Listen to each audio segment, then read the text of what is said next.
Hey guys, this is Shruti from Shrut's Handmade Stuff, and I'm making this tutorial with A1 Craft.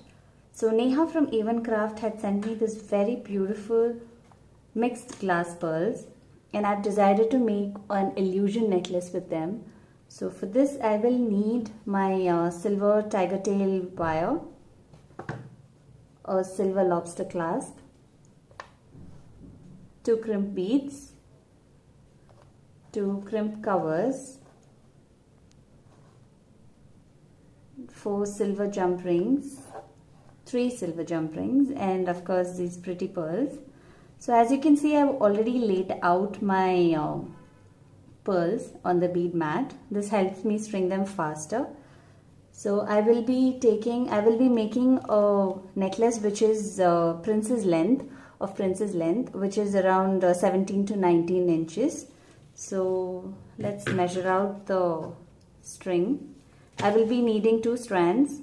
So I'm going to take 21 inches, 2 strands of 21 inches. I'm just taking a little bit of extra so that I have enough space to secure the ends.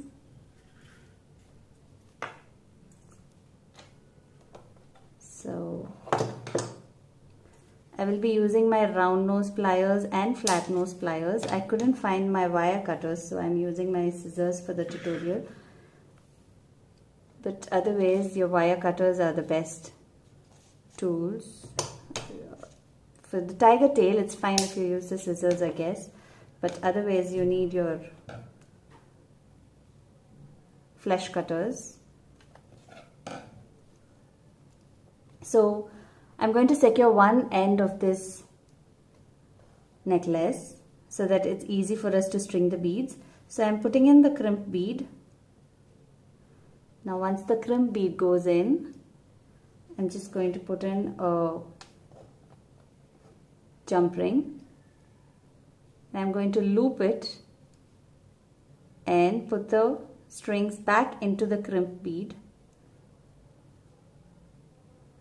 and push it further up because I don't need much of a loop for this. So I'm just going to use my flat nose pliers and pull them nice and strong.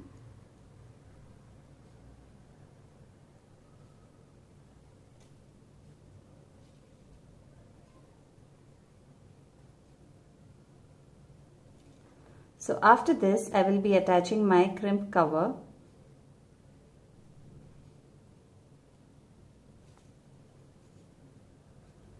Yeah, so that's done. I'm just giving it a little room for it to move. So after this, I will be crimping my crimp bead with my flat nose plier. Just crimp it. You can see it's secured there. And I will be covering it with a crimp cover which I picked from A1 Craft. Now this is a little challenging thing to do because it is a little slippery and there's not much room for you to work around with. So you put your crimp cover around. Oops. Now that's the challenge. So I'm going to put the crimp cover around the crimp bead and I'm just going to press it very lightly because I don't want to damage my crimp cover. So as you can see, it's inside there and I will be just closing it. I don't know how much of it the camera can catch, but you need to do it really slow because you don't want marks on your crimp cover or to deform it.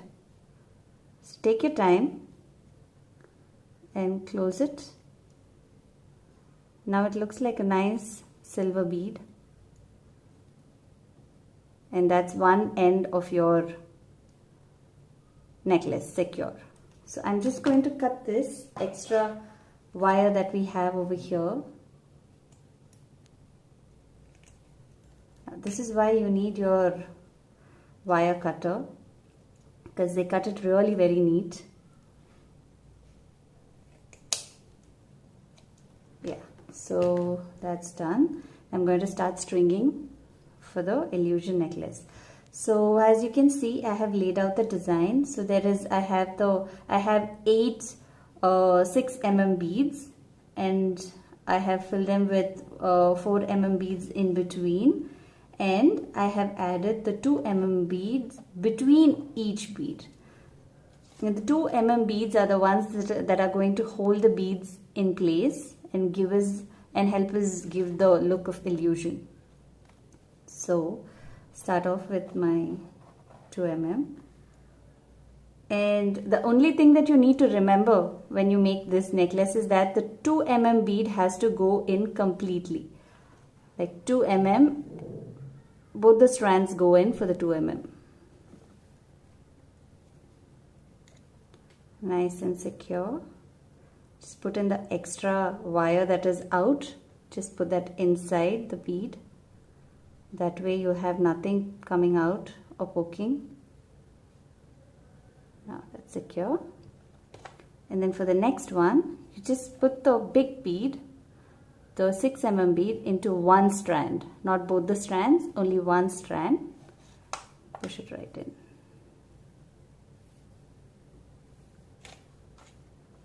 And again,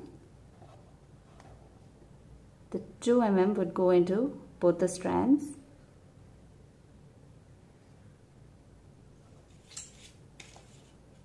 The 4 mm would go into one strand.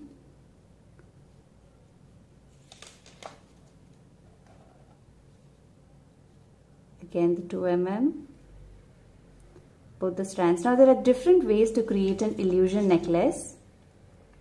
Some of them will knot it. Some of them would use a crimp bead. This I find is simpler, and anybody can do it. You don't need a specific skill set to do this. So can you see the beads? Kind of does give an illusion like the beads are floating, right? Now some people would use a fishing line instead of the tiger tail wire, and it serves its purpose. The fishing line's wire is very thin and very transparent, so that's totally your call. I personally would go with the tiger tail wire because I feel they are more stronger and have more life. So I'm going to continue stringing this, and I will show you how it looks once I have strung all these beads. So I'm done with most of the string, most of the beads. As you can see, you can space them however you like. You can have more beads or lesser beads. It's your choice. So I'm almost done. And I'll just show you how to secure the other end, and you have your very pretty floating necklace ready. So there you go. Don't they look pretty? They really give you the illusion like they are floating, right? And you can space them however you want. So it's totally your call. It can be close by, far off, or it can be a mix of both. And you can do multiple strands. You can have probably 3-4 strands like this. So it's just your call. So just going to add the lobster clasp here, and I'll show you how to open a jump ring without really deforming it. So hold it with your chain nose plier, or it's the flat nose plier, and just pull it apart and put in your lobster clasp and close it. That's about it. So that's done. One side is done. We'll do the other side the same way. So I put in my crimp bead,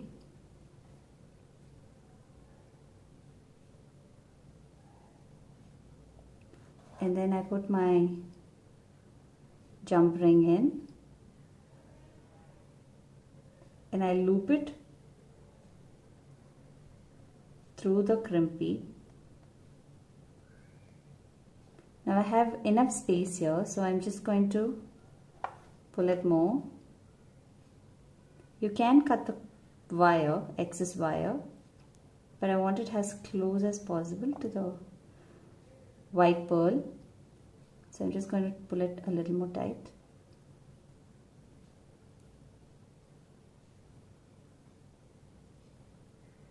Yeah, not too tight. Always leave room for the jump ring. There you go. And I'm going to crimp it. And I'm going to attach my crimp cover over it.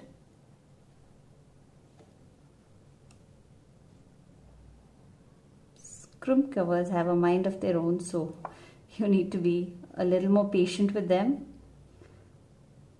When you are patient with them, they do serve you well. Oops, this is a naughty one.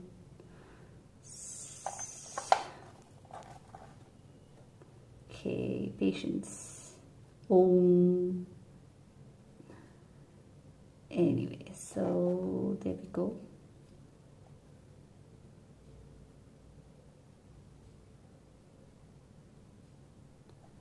And press.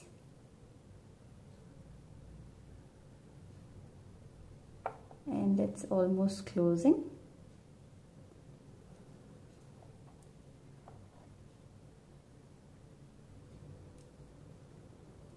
Good crimp bead.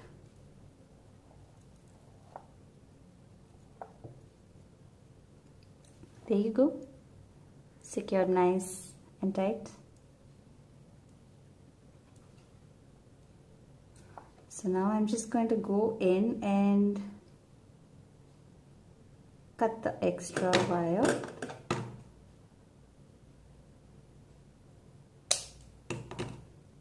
I'm going to push this wire inside this bead so that it's nice and secure.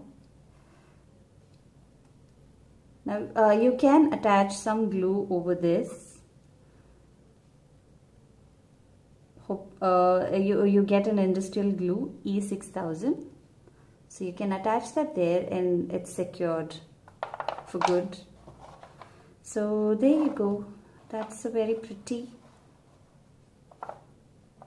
floating necklace. So just go ahead and adjust the beads as you want, as you wish, and you're good to go. I will be showing you how to make a earring out of this too. So just stay tuned for more tutorials. Happy designing till then.